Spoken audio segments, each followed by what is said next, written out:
Bom dia a todos! Começa mais um programa Quadrinhos. E sim, o sofrimento ele só termina quando, segundo um filme do Stallone, o carro só, aliás, o fim só termina quando o carro está enterrado. E Sim. cara, ele fez um filme de presídio em que ele tinha que consertar carro, não sei porquê, mas tudo bem. Tem muitos filmes de presídio naqueles tempos. Pois é. Então, Naqueles tempos. Então, a nossa saga Before the Watchmen continua hoje com Dr. Manhattan e o Marinho. O Zé Paulo tá aqui de intrometido. Tá. Né? Aí no dia em que a gente for gravar com a parte do Zé Paulo, o Marinho vai estar de intrometido. Vivemos pra isso. Pois é. Então, hoje, Marinho, Zé Paulo e Edson. E vamos lá. Tá sendo uma pergunta clássica para todo mundo que vai gravar o programa dessa série Before the Watchmen, Marinho. Então você não vai ser diferente. Sua impressão do Watchmen, do primeiro, do Alan Moore Gibson. Eu sou um cara que. O Watchmen pra mim virou um gosto adquirido na vida. A primeira vez que eu li, eu achei uma merda. Mas eu acho que eu não entendi a proposta do negócio. Eu fiquei meio perdido. Falei, essa porra desses piratas no meio do negócio aqui, cara. Que é isso? Eu achei aquilo um negócio mais sem sentido do mundo, assim. E aí, sei lá, eu era jovem, eu inexperiente, eu não sabia entender as coisas. Muitos anos depois, muita gente falando de Watchmen, né? Falei, pô, cara, eu vou ter que entender esse negócio. Aí eu comprei uma edição dessas gordinhas, é, cheia de comentário, cheia de. É uma dessas, a definitiva número um, 2 ou 3, né? Definitiva, definitiva, definitiva. E ela tinha um guiazinho, assim, como ler o Watchmen. E aí eu comecei a entender a genialidade por trás dessa parada, assim, a composição de 9 quadros, como nenhum quadro deixa de fazer sentido diante de uma narrativa cinematográfica, meio cinematográfica, assim, né? Tem um outro nome que eles dão que agora eu não vou lembrar. Mas é muito massa como tem tipo alguns quadros que eles vão representando. Agora tem uma folhinha atrás do cara que ela vai voando atrás dele, um mosquito que fica voando por ali. Ele tem um negócio de sequências do fundo do quadro, da sequência, talvez até mais do que a parte da frente do quadro, que é muito sensacional, assim. Depois de um tempo eu entendi, né, que na real, como eu li muitos quadrinhos, eu gostava, eu lia muita Marvel, né, acaba que a DC, eu não gostava muito de Super-Homem, quando eu era mais novo, aí eu ficava com preguiça de ler DC, porque eu tinha que ficar lendo aquela praga. Aí eu ficava lendo Marvel, Marvel, Marvel. Muitos anos depois eu adquiri o gosto pelo Super-Homem também. Mas aí quando eu fui ler a Watchmen, eu fui uma dessas pessoas jovens que leu Watchmen, né? Eu li assim e falei, não tem nada demais. Achei meio mais ou menos. Até eu entender que não tinha nada demais, porque tudo que eu lia só existia por causa de Watchmen, aí eu me toquei. Falei, caraca, maluco. Tipo, existem os quadrinhos antes e depois desse cara, velho. O Alan Moore é muito foda, né? Então eu acho que o Watchmen ele é, é o tipo de uma coisa que você tem que ler, mas você tem que ler sabendo o que você está lendo, assim. O cara simplesmente pegar o Watchmen hoje e ler, talvez ele não seja mais o avant-garde que ele era, né? Porque nenhuma obra de arte pode ser avaliada fora do seu tempo, né? Então muita gente fez o que o Watchmen fez e acaba... Hoje em dia alguém vê lá, pô, o Darth Vader é o pai do Luke. Ah, mais um vilão que é pai do cara. Mas naquela época ele era o pai do Luke, sabe? Tipo, não tinha outro vilão. Ele foi o cara que começou tudo, assim, né? Tanto que uma vez eu vendo o Oscar, os caras falam, né, que é um segundo maior momento da história do cinema é o Luke, eu sou seu pai, né? Que a partir dali muda toda a forma como os filmes são feitos, assim, como a relação do cara com o vilão. Opa, como assim não é só o vilão, ele não é só o do mal? Então o ótimo, acho que ele é meio isso. Ele é um quadrinho que você tem que ler, tipo, pensando assim, poxa, eu tenho que lembrar que tudo que existe hoje é por causa de Watchmen. Esses caras mudaram o mundo com o quadrinho deles. Falando, Aí, fez um Chaos Magic muito louco aqui. aí quando você fala da primeira, da segunda maior cena dos quadrinhos, a primeira é mais esquecível ainda. Se eu não me engano, é Nunca Mais na Vida Passarei Fome. E isso é a maior cena da história do cinema. Tendo Deus Que, por testemunha, jamais passarei fome de novo. entendeu? Tendo Deus por testemunha. Que é outro filme que modificou por completo o cinema na época. Existe o que existia, existe o que existe depois que o vento levou. E depois disso vem com Star Wars, né? Exatamente. Uma das grandes modificações, das Eles grandes falam que são as mudanças. grandes cenas porque são as cenas que mudam, né? Então o Watchmen eu acho que ele é meio que isso. A partir do Watchmen, as pessoas pensam em quadrinho de outro jeito, né? O Alan Moore, ele é meio doidão naquele negócio de magia do caos dele. Ele fala isso, que as palavras mudam o mundo e o mundo muda as palavras, né? Então, a partir do momento que você faz todo mundo ver uma coisa de outra forma, aquela coisa mudou. Aquela coisa se transformou, é magia. Existe magia nisso, né? E eu acho que a primeira magia que ele fez foi o Watchmen. A partir do momento que todo mundo leu o Watchmen, todos os autores de quadrinhos falaram, caraca, mano, é isso. Eu não posso fazer mais do jeito que eu fazia antes. O mundo mudou. Agora eu tenho que fazer uns piratas, sei lá. Não, a ideia do vilão vencer, ela só existe no Watchmen, né? A Sim. partir do Watchmen. Não, a vitória do Ozymandias, assim, você fica meio... Os caras falam, não, a gente vai impedir seu plano. Você acha que eu sou vilão de quadrinho, cara? Eu já executei esse plano faz mais de uma hora, eu só tô contando pra vocês. Aquela hora que os caras realizam, assim, tipo, não tem mais nada que a gente pode fazer, então não. Tem, olha, você pode jogar uma pipoquinha, É isso. né, um refrigerante, sentar e Transar ali na frente da lareira, em cima da pele de urso, né? aproveitar o momento. Matar o Rorschach ali, aproveitar. Tá fazendo nada, né? Não tá fazendo nada. Então, Eu nem sei pra que o Manhattan matou o Rorschach, porque ele ia morrer ali de qualquer jeito no frio, velho. Ele ia andar até a América, ele ia fazer o quê? Mas é interessante, assim. Tem um motivo, agora eu esqueci. E, bem, Marinho, a tua missão hoje não é nem um pouco agradável, não é? Porque tua missão é falar do personagem mais complexo. Samuel e eu gostamos do escritor Esse cara escreveu o quê? Straczynski. Nossa, não sei. Cara, Straczynski ele escreveu Babylon 5, Amo. né? Apesar da canastrice dos atores. Midnight Nation, Massa. quadrinho ótimo. Sim. Mas ele também teve... Ele tá numa fase do Batman também. pegou uma fase do Batman. Straczynski, porra. Sim, e tem o momento mais terrível da vida dele. Before Watchmen? Não. Homem-Aranha. One More Day. One More Day. One More Day. Isso, desculpa. Nossa. Na verdade, eu e o Samuel temos uma teoria. Aquilo ali não é dele. Aquilo ali é do Quesada. Aquilo já tá tão cagado, mas tão cagado. O Quesada não foi Porque, assassinado na convenção. Se você pega o que vem antes, também não é muito bom, não. Não ajuda. Né? Pô, você pega assim, tipo, a saga do clone, pra mim é o lowdown, assim, né? Das histórias do Aranha. A gente já fez um programa dele, né? O grande problema é a questão de tempo. No final, o Ben Reilly é ou não é o Peter Parker original? No final Ninguém de tudo. nunca Ninguém descobre. sabe. Beleza. Olha, o lance o Peter Parker é o personagem de ponto final. Beleza. Por quê? Porque é ponto Porque final. sim, porque quiser. Na própria saga, eles É dizem um motivo tão bom quanto que qualquer o Riley é o Peter Parker e não é umas 3 ou 4 vezes. Tudo bem. Né? Aí depois termina e porra, ele vai Assim, terminar num pedaço horrível, né? Que ele termina com um massacre Marvel. Apesar de tudo ser que é horrível, aquela hora que ele... One More Day, ele é totalmente fora da curva de horrível. Porque você tá falando uma saga, o One More Day é um quadrinho, cara, são 20 páginas. Que pega, tipo, o Homem-Aranha, embrulha ele e joga no lixo, sabe? No lixo não, respeito o lixo. Talvez nem... O lixo é de Before Watchmen, né? O Homem-Aranha, talvez, ele não merece nem ir pra esse lugar. Daí é meio tenso, assim, né? O coitado do cara. Mas isso que você fala, eu acho que eu concordo. Acho que o Quesada virou pra ele e falou, você vai ter que escrever isso, cara. Faz isso dar certo de algum jeito. Se vira. Porque assim, quando eu pego o que cara o Straczynski fazia antes, como eu falei, muita gente não liga o nome ao autor. Quando eu falei Babylon 5, caramba, velho. E ele fez aquele treco. Babylon 5 é um trem canastrão, eu adoro. Ele tem umas coisas na Canastrão, DC esse forte. também. Sim. Mas, assim, agora eu fiquei até meio encapulado, porque Babylon 5 eu gosto demais. Mas ele fez um trabalho bom nesse aqui. Confesso que esse Dr. Manhattan aqui, ele não é o pior desses antes do... Eu tô junto com a Alan Moore, assim, eu acho que esse negócio do antes do Watchmen aqui é tenebroso. Eu tendo a concordar com ele que é um negócio que não deveria sequer existir, mas... Assim, dentro do que ele tinha que ter feito, ele foi até bem respeitoso, assim, ele não inventou nada demais. Bom, ele inventou, infelizmente, a abertura pro Doomsday Clock, assim. Nossa senhora, é verdade. Mas vamos lá.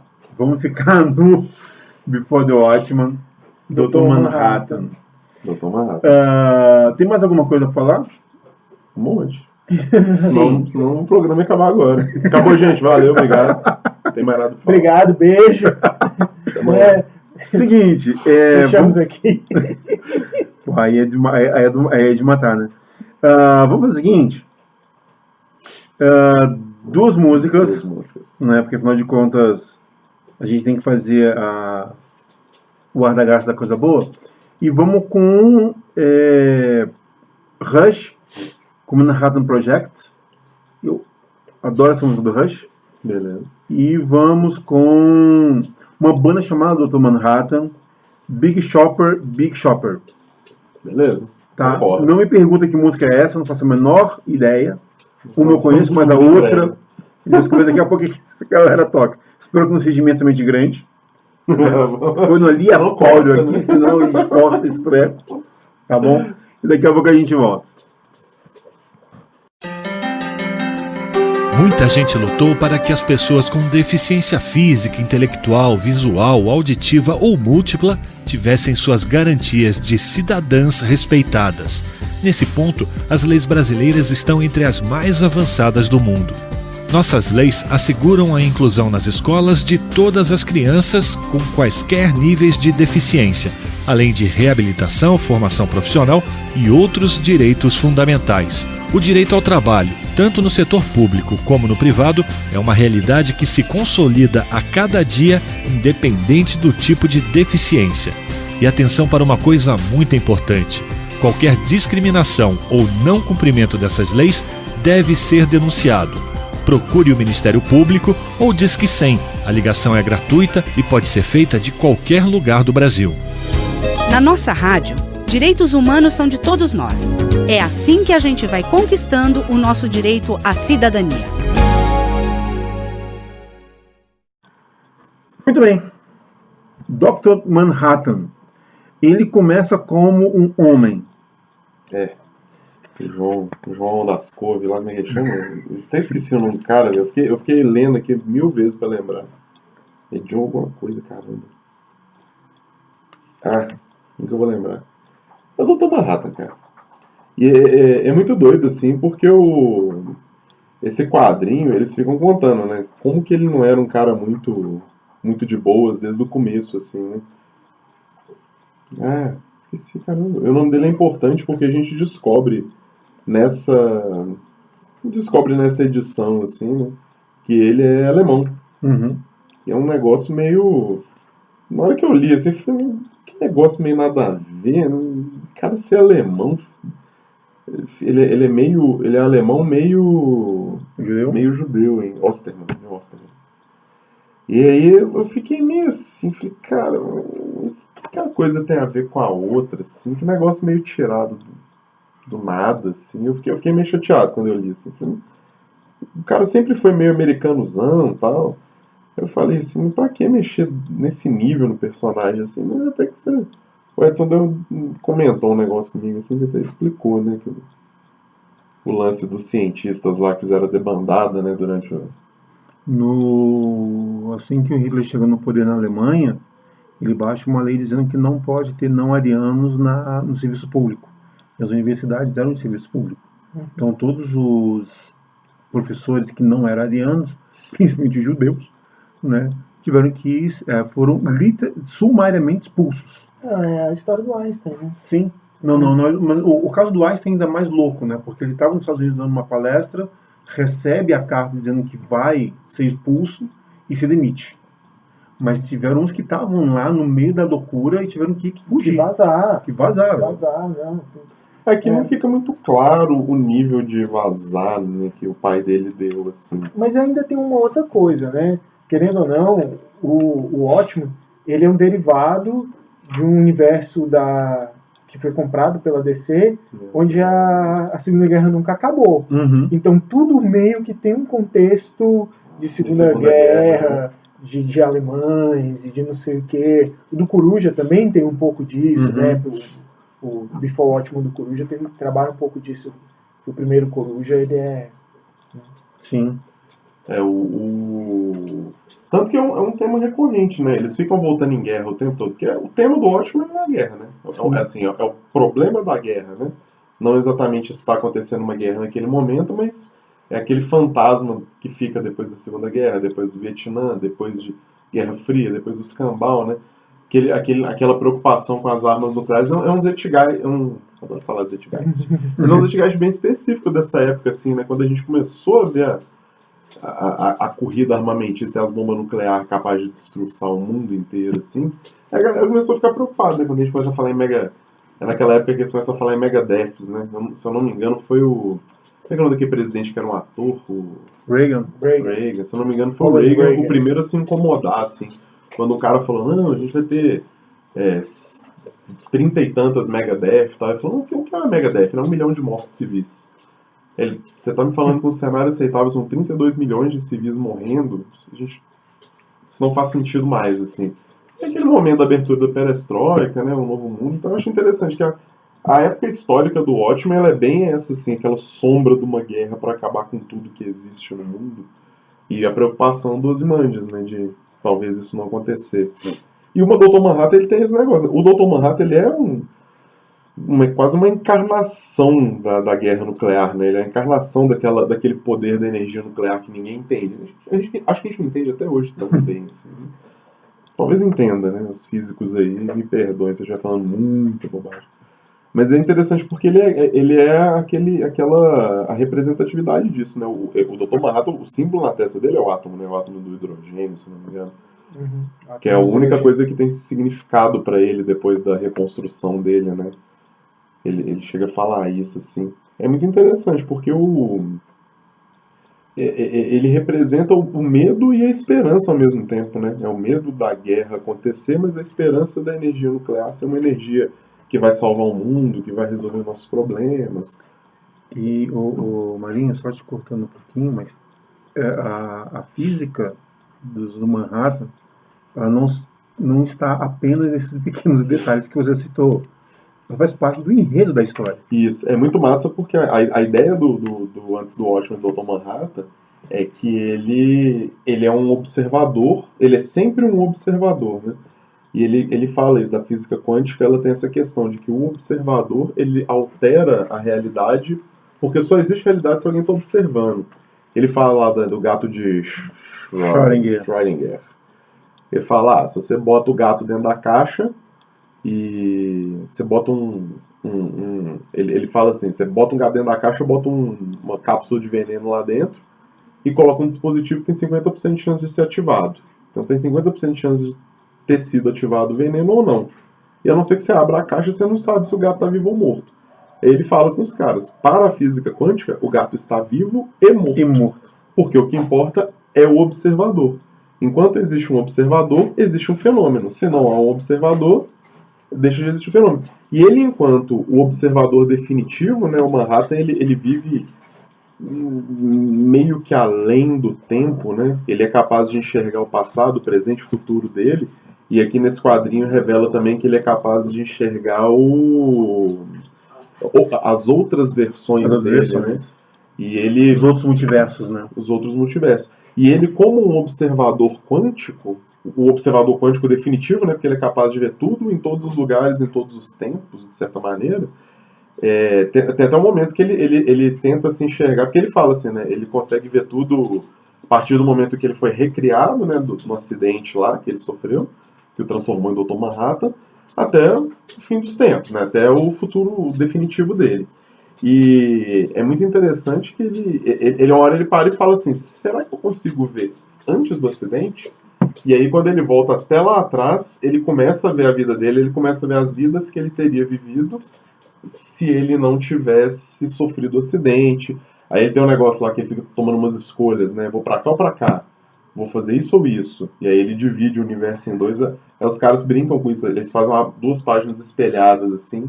Uma página, tem até uma hora que é quando ele entra, ele escolhe um lado pra entrar não sei se é no casamento, é no quarto que a mulher dele tá esperando ele no casamento, né? Uhum. Ela fala com ele, eu tô na direita ou na esquerda? Aí ele vê o mundo, se ele entrar na porta da esquerda, o mundo, o comediante vira o assessor lá dos Kennedy, e vai pra guerra e tal. E se ele entra na porta da direita, quem vira o assessor da galera na guerra é o Ozymandias. E o Ozymandias tem uma resolução diferente, exatamente. Ele não deixa a guerra acontecer. A guerra do Vietnã. O Ozymandias resolve antes da guerra se transformar na guerra, porque ele é inteligente demais pra não resolver antes, né? Então é muito massa isso. Ele fica vendo... Como ele é o observador definitivo quântico, todos os fatos são alterados pelo que ele faz. E aí ele é um cara já... Ele é meio que um controladorzão, né? Ele mostra no começo da história, assim, ele consertando o relógio, e a mulher fala, não, a gente tá indo pra uma festa, vamos lá, vai ser massa. Aí ele, não, tem que consertar esse relógio aqui. Porque pra ele é o cara do controle, das coisas fazerem sentido e tal. E isso acaba que muda a forma como ele enxerga. Então ele fica nesse negócio, eu preciso ter controle, eu preciso ter controle, eu preciso ter controle, eu preciso ter controle. E a cada momento ele vai tentando fazer o controle para que o mundo não acabe. A observação dele do mundo é uma das coisas que faz com que o mundo termine numa guerra nuclear horrível e vira uma bola fumegante de cinzas, assim. É bem doido. Quando ele explica isso pro Ozymandias, que ele fala assim, só tem uma pessoa no mundo que seria capaz de ouvir eu falar isso e ainda manter a sanidade dele. Prazer, você. E ele o mundo está sob o seu ombro. O que você fizer definirá o destino da humanidade. Isso. Eu acho que nos poucos momentos que ele diz, daqui em diante eu não vejo mais nada. É a hora que ele fala com os Ozymandias, eu tenho um ponto no qual eu não enxergo nada. Eu vejo as coisas meio turvas, eu vejo algumas pessoas, eu vejo uma pessoa morrendo e eu acho que é culpa minha. Se não me engano é quando ele vê ele matando o Rorschach, né? Uhum. Aquele momento ali que o Ozymandias dá uma bloqueada nele, né? Então ele tem esse negócio, ele vai conversa com o Ozymandias, ele tem uma hora que ele pensa um negócio assim, tipo, na hora que ele fala tudo, o Ozymandias só dá uma leve mexida no rosto, assim, tipo, dá um tique nervoso, assim, e ele fala, eu tive grande satisfação em ver que eu afetei o Ozymandias, assim. E é muito doido, quando ele explica tudo, o Ozymandias fala, então entrega na minha mão o seu poder que eu vou mudar o mundo. Se você não consegue ou não pode, eu faço. Porque ele fala, ele não é o observador definitivo que o Dr. Manhattan é, né? Uhum. Duas músicas de clock, já que você falou de relógio, aí de hora, 10 de minutos tempo. pra meia-noite. 2 minutes to midnight? É. Não. Vamos com Coldplay, Clocks. Clocks, tudo bem. E Ella May, Shot Clock. Shot Clock, top. Então, daqui a pouco a gente volta. Sonhe em maior alcance. 98,1 FM, Utopia.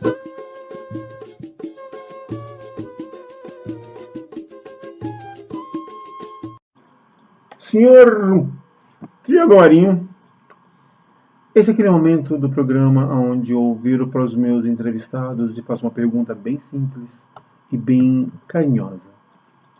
O que você mais odiou nesse quadrinho? Sem dar spoiler, por favor. Final.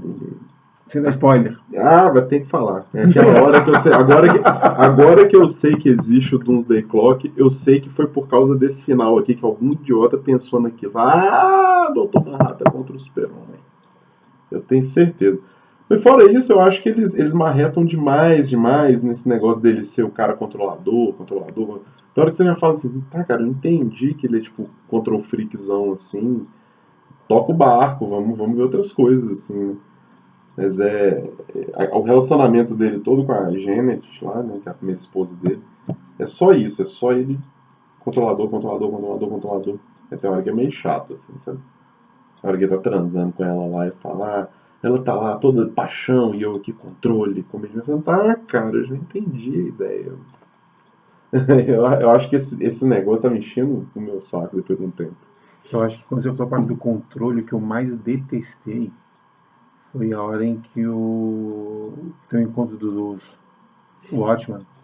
Que ele muda o... E que ele, assim, o controle é tanto que existe um universo onde a Spectral faz parceria com o Coruja. E ele faz parceria com o Rorschach. E eu faço...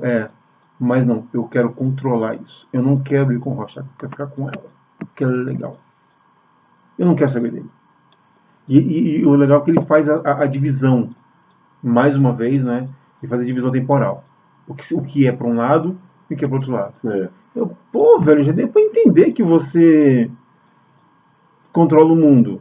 É muito recorrente, que é o Deus Ex Machina e tudo mais. Chega um momento que a história fica meio chata nesse sentido. Mas, aí vem a segunda pergunta. A primeira foi interessante que a mulher dele fala, né? Você fez alguma coisa pra ficar junto com ela? Ele, não. Nesse universo, eu sempre estive com você. Não, ele fala, eu sempre estive com ela. Ela sempre foi a minha parceira nessa noite em todas as versões deste universo. E ele ainda pensa assim, mas tanto a pergunta quanto a resposta são irrelevantes. Sim. Mas, por outro lado, agora vem a parte boa. O momento em que você leu e não te lembrou o Watchmen, não te lembrou nada recorrente a ideias passadas, e você falou, isso foi legal. Nossa, pô, difícil. Cara, eu acho que a hora que ele explica mesmo, assim, esse negócio dele ser um observador, eu acho que foi bem massa.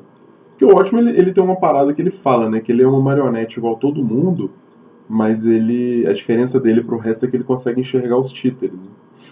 Ele enxerga as cordinhas lá que o Tron curte falar tanto lá no Vingadores 2. E ficou interessante na hora que eles explicam. Tipo, realmente, ele não efetivamente manipula, ele simplesmente escolhe a versão. Ele simplesmente foi tudo, né? Ele foi todas as versões. De certa forma, ele é ao mesmo tempo todas as versões, foi ao mesmo tempo todas as versões. Então ele simplesmente observa o universo daquele ponto de vista ali que mais interessou ele. Isso eu achei uma viagem bem grande e massa, assim. Mas já muda um pouco da ideia que era do Watchmen, que ele só se observa, né? É só o grande observador. Ô, Zé Paulo, eu sei que você tá louco pra falar, vai. Não. Tá sim. Eu tô pensando aqui, velho. É porque todo o grande problema de Before Watchmen é a questão do Watchmen. Ele é atrelado ao Watchmen, né? Então você virar pra mim e falar qual é o momento em que você abre esse negócio e você não vê o Watchmen, eu vou falar em momento algum. Do momento em que eu odiei essa parada até o momento em que eu gosto dessa parada, eu estou lembrando que isso aqui tem alguma coisa a ver com o Watchmen. Não, mas vai falar do Manhattan. Ser específico do Manhattan, vai. Então, vai. Até porque, assim, o Manhattan é o turning point do Watchmen, né? Que antes dele não existiam supers. Sim. Né? Então, a existência do Dr. Manhattan no graphic novel é o que muda o jogo. Né? Então, assim, você pegar... A que momento você olha o Before Watchmen, Dr. Manhattan, e não lembra do Watchmen, eu vou falar, velho, em momento algum, porque ele é o turning point do negócio. A partir do momento em que ele existe, tudo muda lá na frente. E antes dele é Minutemen. É que eu acho que o Dr. Manhattan, de todos os... Ele tem conceitos que procura trazer de física e que me encantaram. Né? Por exemplo, o fato do gato Schrödinger, que virou uma piada recorrente em alguns quadrinhos. Tem um quadrinho de fábulas, o programa que a gente até fez com a Juni, Fábulas para Sempre, em que eles trabalham com o gato Schrödinger. Então, volta e meia virou uma piada recorrente. E se você não conhece porra nenhuma de física, né, e nem do gato de Schrödinger, né, que é a grande loucura, né, do estar vivo e estar morto, e ele está os dois ao mesmo tempo. Está os dois ao mesmo tempo, é que é o grande legal. Sim. Como observador da caixa, você sabe que o gato está vivo e morto ao mesmo tempo. E tem uma cena também que ele vira, que tudo vira de cabeça para baixo. Quando ele está conversando com os irmãos. E que não é só uma página ou outra. Acho que é quase uma revista inteira. São umas 10 páginas. 10, assim. 15 páginas. Tá tudo aí assim, quando chega no final, você tem que fazer o quê? Volta ao normal. Né? Tudo volta ao normal. Então, para mim são pequenos detalhes que foram me ganhando em Watchmen. Não é que a narrativa é fantástica, mas foram pequenos detalhes que colocou que eu achei legal. O Dr. Manhattan ele é menos pior do que a maioria dos Before Watchmen, assim. É legal, assim, mas aí ele virou criador do universo DC, aí deu errado. Aí abriu esse negócio. Nossa, na hora que eu vi o Ozymandias conversando com o Batman, assim, me deu um nojo tão grande na minha vida. Aí eu fico lembrando agora do Dr. Manhattan. Na hora que eu reli ela pra gente falar aqui no programa, aí eu esbarrei com a cena, falei, esse trecho aqui foi na hora que algum satanás leu e falou assim, tive uma ideia brilhante. Aí aparece o Ozymandias lá no universo DC, vim caçar o Dr. Manhattan, acho que ele tá aqui. Nossa. Olha, vejo por esse lado, pelo menos em 2020 Vai acabar? Não, a Vertigo vai parar de lançar revista. Por quê? Algumas semanas atrás a DC falou que a Vertigo Não. Nossa. De novo. Dessa vez... Que eles já tinham matado a Vertigo no 952, né? Quando eles lançaram a 952, eles falaram, a gente pretende em algum momento, a gente vai parar de lançar a Vertigo e a gente vai incorporar tudo dentro do 952. Eles trouxeram o Constantine, trouxeram não sei o quê. Quem mais ganhou foi o Constantine. O Doom Patrol ali bombando na televisão, lá, o seriado dos caras parece que foi mó legal. E os caras fazem isso. Pois é. Torcer pra dar certo. Então, mais alguma mas coisa? eu acho que eles não vão acabar, não. Não. Vai ser a mesma coisa. Daqui a 2 anos volta de novo. Né? Aí vai ter a edição de relançamento do Vertigo. Mais alguma coisa? Chega. Chega de Dr. Manhattan? Chega de mexer com o Watchmen. Não mexa mais com o Watchmen. Já era. Deixa o Já Alan Moore lá. foi. Deixa o Alan Moore quieto lá, coitado. Ele já tá doido demais. Muito bem. Para terminar o programa de hoje, vamos com... Eu pensei na música... Eu pensei, como o Manhattan gosta de brincar com o tempo, eu pensei em colocar Time Pink Floyd. Justo. Beleza. Só ela, né? Porque ela é gigante. Não é gigante não. Não vai só com ela mesmo. Ela é gigante, não! Ela é bem gigante. Ela não é gigante. Gigante é outras coisas, como Dream Theater ou... Né? Quando você começa a comparar gigante com as coisas de 20 minutos, né? Pois é, o Yes. Aí realmente a coisa fica complicada, mas não é assim tão grande. The Who. Aí já era. Escolheria pura. Então vamos só terminar com Pink Floyd, Time. Marinho.